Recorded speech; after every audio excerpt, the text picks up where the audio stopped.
Hola a todos, ¿cómo están? Mi nombre es Alexis Salinas y continuamos con la generación de geometría mediante algoritmos, esta vez entrando un poco más al terreno del diseño paramétrico. Lo que veremos en este video será la generación de superficies expresivas. Y para ello trazaremos dos curvas, una curva de grado 1 que es una curva recta y una curva de grado 3 que es una curva sinuosa. Lo que haremos con ella será dividirla en puntos y establecer en ella algunas diferencias que suceden en cómo estas curvas se comportan al momento de dividirla por puntos, por distancia y por longitud. Desde ella situaremos unos planos relativos los que conjugaremos en cierta rotación y del cual emergerán unos subcurvas, unos subsegmentos, los que nos permitirán generar una superficie continua. La cantidad de estos segmentos, ¿cierto?, nos permitirá una superficie mucho más continua o algunas mucho más fragmentada. Entonces, para ello lo primero que vamos a hacer será abrir un archivo nuevo que setearemos en centímetros, porque lo que queremos es que el ejercicio se aproxime mucho más a la escala 1 a 1 propia de la arquitectura. No lo haremos en metros porque es mucho más engorroso setear slider en decimales, por tanto trabajar en metros no será un buen camino, entonces centímetros será mucho más eficiente. Y los centímetros, por una cosa de arquitectura, no requieren tanto decimal, así que es mucho más idóneo eso. Entonces vamos a la vista superior, nos posicionamos en una capa que es un color que para nosotros resulte referenciador y estableceremos lo siguiente. En la herramienta de polilínea, ¿cierto?, buscamos el origen de este plano universal y en la dirección Y indicaremos con el teclado 5000 unidades, que en este caso serán 50 metros. Enter. Voy a cambiar el color que está un poco pálido. Este me gusta más. Y luego, con la otra herramienta de generación de curva, en este caso curva con puntos de control, ¿cierto?, lo situaremos en el origen y estableceremos una curva de grado 3.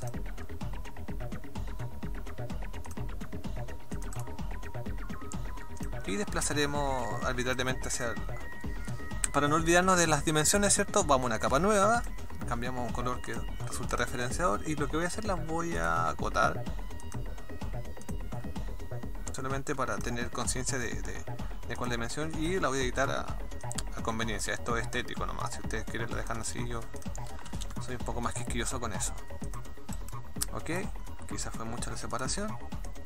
Perfecto. Entonces recordamos que son 5000 unidades, fantástico. Voy a abrir Grasshopper y lo que vamos a hacer, vamos a dividir estas curvas estableciendo algunos paralelismos entre ellas. Entonces voy al apartado de parámetros, selecciono el componente de curva, aprovecho de copiar y pegar porque lo requiero dos veces, ¿cierto? Y selecciono el primero, botón derecho, Set One Curve, y le indico acá esta curva que es la G1 porque es la curva de grado 1. Y botón derecho en la siguiente. Esta es la curva G2. Perdón, la curva G3. Que es de grado 3. Las curvas de grado 2 son curvas radiales propias del mundo euclidiano. Son curvas de radios constantes. Estas son curvas de radios variables. Por tanto, y que se generan de otra manera matemática que no vale la pena explicar ahora. Entonces, lo que vamos a hacer, vamos a dividir la primera curva. Entonces vamos al apartado de curvas, ¿cierto?, al apartado de operadores de división, y lo que vamos a hacer es dividir la curva. ¿Qué es lo que hace este componente? Este operador, perdón, es dividir la curva en una cantidad de segmentos iguales. Por tanto, por defecto tiene 10 tramos, lo que genera 11 puntos. ¿Por qué genera 11 puntos? Imaginen lo siguiente. Si tengo un... No lo imaginemos, perdón, lo voy a escribir acá. Tengo una curva que se divide en dos tramos, 1, 2, y genera 3 puntos. Entonces cuando yo divido por 10 siempre se genera un punto adicional. Voy a dejar aquí este. Voy a hacer lo mismo con copiar y pegar. Voy a hacer lo mismo con la curva G3. Entonces esta curva se dividió en 10 tramos iguales. Aquí, por una cosa propia de mi método de trabajo, voy a separar un poco esto y voy a poner un distribuidor que es un data, me primitiva un data, y simplemente esto lo que hace es replica el dato de manera neutral, o sea, no genera ni un nuevo conjunto ni una subramificación del dato, solamente es un componente que me ayuda a distribuir luego para otros componentes, para otros operadores. Entonces, nada, con esto tenemos una división de la curva G1, la curva de grado 1, en un tramo de 10, que es lo que genera 11 puntos, lo podemos ver ahí, valores definidos en localidad 11, y acá de la misma manera. Vuelvo a los operadores de curva, vuelvo a la división de curva y voy al operador siguiente, que es división por distancia. En esta curva vuelvo a replicar aquí y divido por distancia. ¿A qué distancia? Slider 500. ¿Qué sucede? La curva G1 mide 5000 unidades de longitud. En este caso son 50 metros. En este caso 5000 centímetros. Si yo divido esos 5000 centímetros por 500, que es la distancia que le puse a estos puntos, el resultado es 10. 10 tal cual como el numerador por defecto de este componente de división. Por tanto, 5000 dividido por 500 en resultado de 10. 10 como la primera división de curva de tramos iguales. Por tanto, esos son coincidentes. La misma operación homóloga con dos componentes distintos. Si yo esto le aumento el tramo, ya no es lo mismo, porque 5000 dividido por 150 no da 10. Es solamente una coincidencia aquí. Voy a volver a llamar a este operador dividir por distancia. Esta curva la divido en la curva de grado 3 por 500, perdón, ahí 500. Y tengo lo siguiente. Creo que está muy lejos esta curva, la voy a acercar un poco más para... Aquí tengo un pequeño fenómeno. Esta curva, que está dividida por 10 elementos, por 10 tramos, genera estos 11 puntos. Y cuando yo divido esta curva por la misma unidad que la curva G1 en 500, claramente los puntos no coinciden como en su pareja y la curva de G1. ¿Por qué? Porque la extensión de esta curva tiene 5000 unidades, pero el desarrollo de esta curva tiene quizás 5300, 5500. Bueno, vamos a ver rápidamente cuánto tiene. Entonces, en el apartado de curvas, en los operadores de curva por distancia, vamos a medir cuánto tiene esa curva. Ahí. Claro, esta curva mide 5253 unidades, centímetros en este caso. ¿Por qué? Porque claro, porque de extremo a extremo mide eso, como un solo tramo, pero su desarrollo, ¿cierto?, tiene mucha más longitud. Eso ya es sustantivo. Por tanto, los puntos de división por cantidad versus por distancia ya no coinciden. Bueno, vamos a ver otra manera de dividir una curva. Entonces nos vamos a los operadores de curva, dividir por longitud. Distancia y longitud son aparentemente lo mismo, pero no. Una óptica es la distancia entre los puntos y lo otro es la longitud de la curva entre cada punto. En el tramo recto, en el tramo de grado 1, vamos a ver que no, el cambio no es sustantivo. ¿Por qué? Porque la distancia más corta entre dos puntos desde el punto de vista cartesiano-euclidiano es un tramo recto.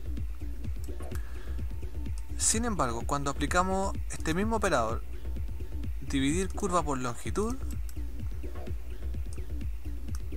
vamos a ver la misma longitud aquí, entendemos que esos puntos no coinciden con la distancia. ¿Por qué? Porque una razón, voy a apagar los puntos de división por tramos igualitarios. Si pueden observar ahí, la división por distancia no coincide con la división por longitud. ¿Eso por qué? Vamos a verlo. Porque la división por distancia, voy a llamar a un operador de polilínea en curvas, polilínea, lo que genera una distancia entre los puntos. No considera el desarrollo de la curva, solamente la distancia entre los puntos. Y la división por longitud opera de la siguiente manera, en la cual evalúa la longitud de la curva a cual dividir. ¿Cómo establezco eso? Voy a ver lo siguiente. Voy a explotar esta curva con la herramienta de utilidades, ¿cierto? Y la voy a medir con una herramienta de evaluación de longitud, perdón, de longitud, perdón. establecer un panel y tengo que todos esos tramos miden 500.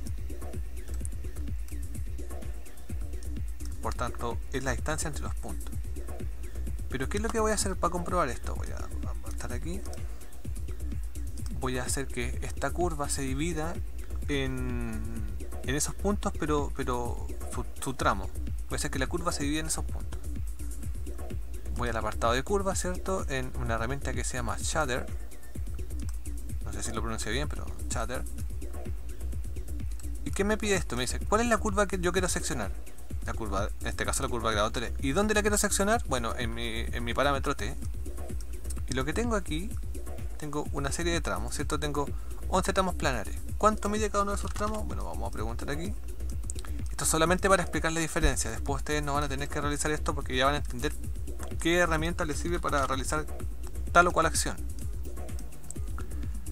Entonces, si se fijan,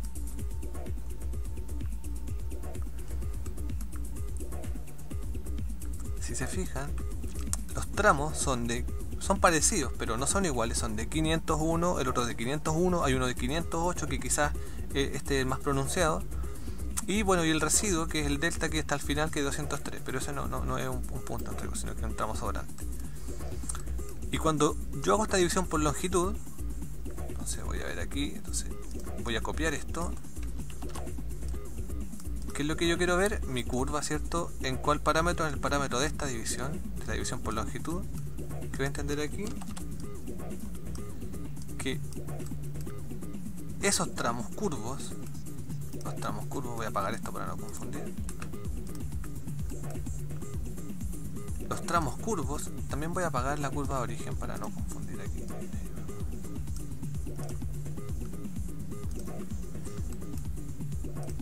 Estos puntos que están divididos en la longitud de la curva, que es esta curva, cada tramo de esa curva tiene una longitud muy próxima, pero muy próxima a 500 unidades, que fue lo que yo indiqué, salvo el último, que es un residuo. Distinto a lo de la polilínea, que no coincide en sus puntos. Ok, entonces con eso llegamos hasta ahí la explicación. Entonces, una herramienta va a ayudarnos a dividir de acuerdo a lo que nosotros queramos, o la precisión que nosotros queramos. La más común es simplemente dividir por cantidad, porque nos permite dividir de manera igualitaria, pero lo que ignoramos es cuánto mide cada tramo. Entonces, a esto yo le indiqué siempre una distancia regular. Y cuando lo quise hacer por... Voy a volver a aprender todo. Cuando lo quise hacer por una distancia equitativa, solamente indiqué una unidad. En este caso hay 10 por defecto, puedo indicar 20, pero lo que ignoro es cuánto mide cada tramo. Voy a apagar esto para no confundir aquí. Lo que yo ignoro es cuánto mide cada tramo. Entonces lo que yo puedo hacer es súper simple. Entiendo que la longitud de mi curva puede ser dividida por una cantidad de iguales y eso me va a dar un resultado. Por tanto, ¿qué es lo que hago? En la longitud de mi curva, que es 5253, perfecto, voy a hacer una operación matemática súper simple. Voy a dividir 5000 y algo, ¿cierto? Dividido por 12 tramos, lo que me va a dar 13 puntos, o puede ser 15, lo que ustedes estimen conveniente. Y esa división me da un resultado que son 433 unidades. Pero yo lo que tengo garantizado aquí es que cada división de esa curva genera tramos iguales. Entonces, esta cifra, 433.75, es para mí un divisor por distancia de manera exacta. Si yo quiero aproximarme a 500, quizás debo dividir por 11. Vamos a ver. 11. Quizás 10. Bueno, quizás 11. Ahí va a depender de lo preciso que yo quiera hacer. Pero con la diferencia que yo puedo aquí dividir por 10, tal cual como puedo dividir aquí por 10. 10, perdón. Pero aquí no sé, no estoy indicando yo la distancia. Aquí sí la sé. Quizá yo lo que necesito es que nunca sobrepase los 500. Entonces tengo que dividir por 11. No me queda otro camino. Entonces simplemente reemplazo aquí la distancia por una distancia exacta. Y tengo esos puntos. Pero estos puntos no tienen residuo. O sea, todos los tramos son iguales. Bueno, lo dejamos hasta ahí con eso. Lo dejamos hasta ahí con eso y continuamos. Entonces voy a borrar aquí para no complicar. Simplemente quiero. Ok, perfecto ahí. En este caso vamos a dejar ahí. Perfecto. Vamos a volver a nuestra curva de grado 1.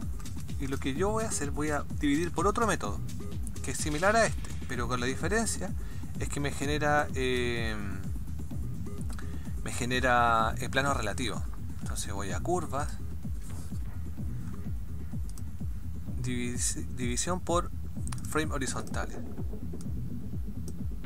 Voy a apagar esta división de puntos aquí, y en cada punto se genera un plano relativo que es horizontal a la planidad de la curva, en este caso es coincidente. Luego, en la misma división, en frames perpendiculares, que es lo que me interesa aquí. Perdón, voy a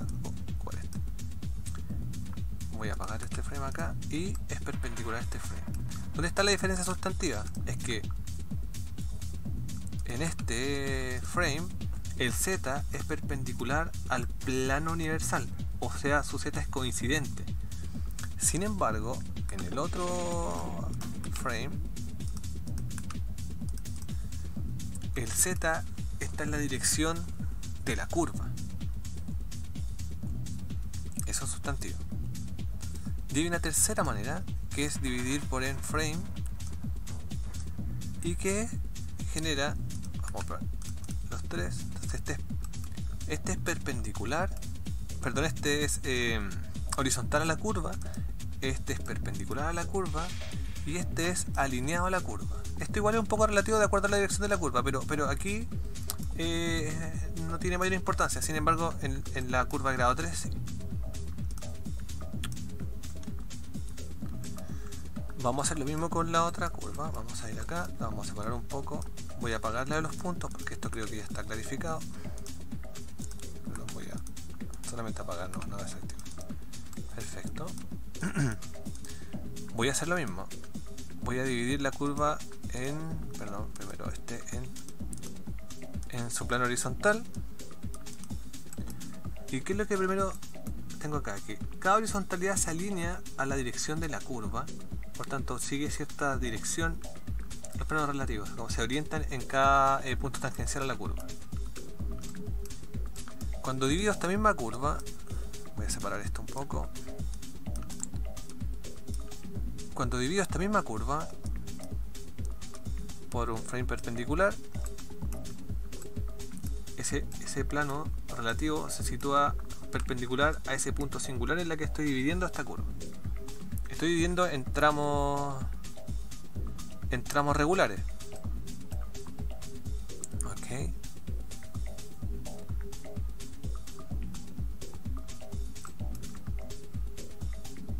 Y después tengo la división por el end frame. Ahora, aquí va a pasar algo sustantivo.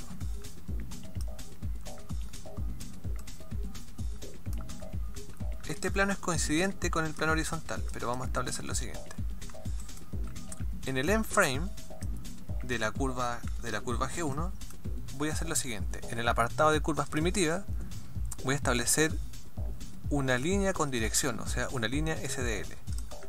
¿Cuál va a ser la dirección de la línea? Va a ser en este end frame, que este aquí va a ser el I. Entonces, ¿cómo obtengo el I de eso? Bueno, esto ya lo vimos, ¿cierto? En el ejercicio del box, pero voy a deconstruir ese plano. Perdón, este no era. Deconstruir este plano, ok. Y aquí tengo, ¿cuál necesito aquí? Necesito el I. Perfecto, entonces el origen de este plano, la dirección es I y la longitud va a ser 500.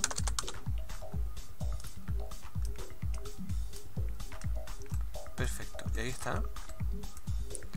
Pero si yo replico este proceso, voy a copiar esto, copiar aquí, y me posiciono en el end frame, este que está acá, entiendo que no sigue una dirección con el mismo sentido estas líneas que genera desde el origen. ¿Por qué?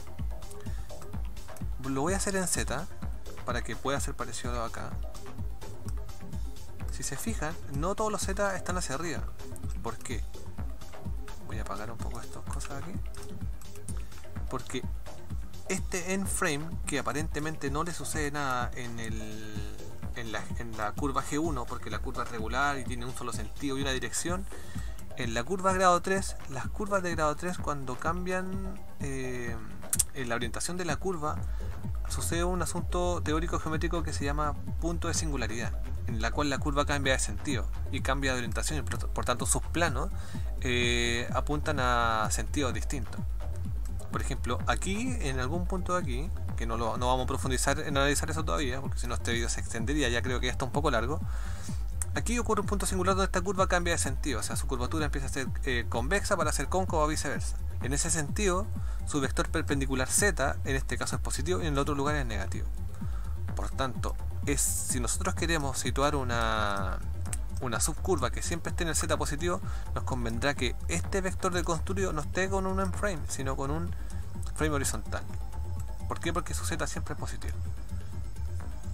Sin embargo, van a haber casos en el que nos sirve el otro. Por eso que es importante entender cómo y cuál componente funciona mejor para dividir tal curva.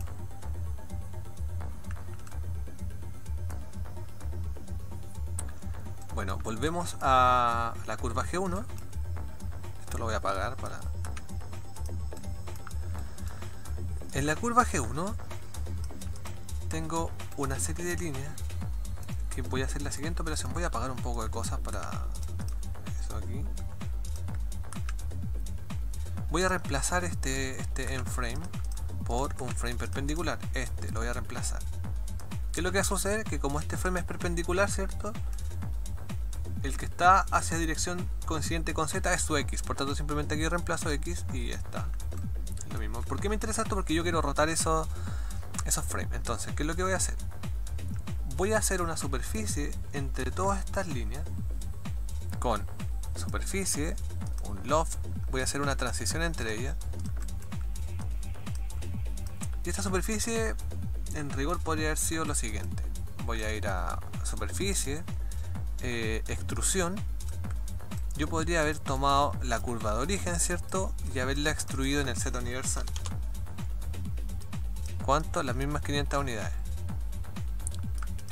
Pero en 525 para poder establecer la diferencia. 525. Por tanto, ¿para qué hice todo este trabajo si lo que yo podría haber hecho era esto? Claro, porque no quiero eso en rigor. No quiero esta extrusión, no quiero una superficie planar. Lo que quiero es una superficie curvada. Pero ¿cómo curvo esta superficie? ¿Cómo le doy esa indicación? Bueno, para eso vamos a rotar estos planos. Entonces, identifico los planos y lo que yo quiero es que estos planos se roten en un grado particular. En este caso lo vamos a hacer en 5 grados. 5 grados por cada uno. Entonces me voy a los operadores de vectores, en plano, y voy a rotar un plano. Ok, este plano lo quiero rotar en alguna dimensión que son 5 grados. Pero aquí va a suceder lo siguiente. Si se fijan ahí, se rotaron los planos. Voy a reemplazar entonces este plano de origen de estas líneas, lo voy a reemplazar por el plano rotado. Y pasa esto. Bueno, lo primero, yo acá tengo por ejemplo un grado, y un grado no salta tanto. ¿Por qué? Porque estos grados están en radianes. Si tengo 2 grados, o sea, aquí hay unos saltos gigantes porque no están en radianes. Entonces lo que tengo que hacer es convertir estos radianes en grados. Entonces doble clic, escribo radianes y conecto ahí y reemplazo aquí. Entonces cuando yo tengo eso, me doy cuenta que tengo algo más parecido a los grados hexagesimales. Voy a setear un slider de 90 para que tenga mucha mayor amplitud. Lo reemplazo aquí. Entonces tengo que... bueno. Pero esto que está aquí es tal cual como tomar un plano y simplemente rotarlo. No estoy generando una superficie tridimensionalizada. Entonces, ¿qué es lo que yo voy a hacer? Lo que quiero es que cada una de estas líneas tenga un grado particular donde entre el tejido de ellas se genere una superficie continua de mucha mayor complejidad. Entonces, aquí le voy a indicar que estos grados que están aquí sean 5 0 el primero, 5 el siguiente, más 5 el siguiente que serían 10, más 5 el siguiente que serían 15. Entonces para eso tengo que establecer una serie. Entonces en matemáticas, perdón, en set, voy a secuencia, en serie, y voy a establecer, ok, ¿desde cuánto va a partir mi serie? Va a partir desde 0. ¿Por qué? Porque yo quiero que el primer grado sea 0. ¿Cómo sé que grado 0? Bueno, porque este frame que está aquí, voy a apagar esto un poco, este frame tiene el X, que va a ser su posición de origen, va a ser 0. Y los demás van a empezar a cambiar. Entonces, ok, 0. El siguiente, vuelvo a prender para ver aquí. El siguiente, ¿en cuánto lo quiero? Lo quiero en 5. En 5 grados. ¿Y cuántas son las veces que yo quiero rotar 5 grados? ¿Cuántas veces son? Son la cantidad de líneas que hay, por tanto la cantidad de puntos que hay. Por tanto, ¿qué es lo que tengo que establecer? ¿Cuántos frames son o cuántos puntos son aquí? ¿O cuántas líneas son? Lo que me conviene aquí, los frames son origen de la línea, por tanto estos frames me convienen. Entonces voy a hacer una cuantificación. ¿Cuál es el largo de la lista? El largo de esta lista, vamos a ver con un panel. El largo de esta lista son 11 unidades, son 11 planos. ¿Por qué? Porque aquí por defecto hay un contador de 10. Voy a situarlo aquí en 15 quizás. Pero aquí tengo que son 16, por lo que explicaba al inicio. Una curva de grado 1 dividido en 2 tramos genera 3 puntos. Entonces una curva generada en 15 tramos genera 16 puntos. Entonces esta cantidad, que es el largo, que va a ser totalmente condicionado por este slider. Si se fijan, 26 tramos genera 27 puntos. Entonces este, voy a bajar aquí en 15, genera 16 planos relativos. Por tanto son 5 grados 16 veces. Entonces acá hay la cantidad. Y esta serie se conecta aquí a radianes. Y acá estamos.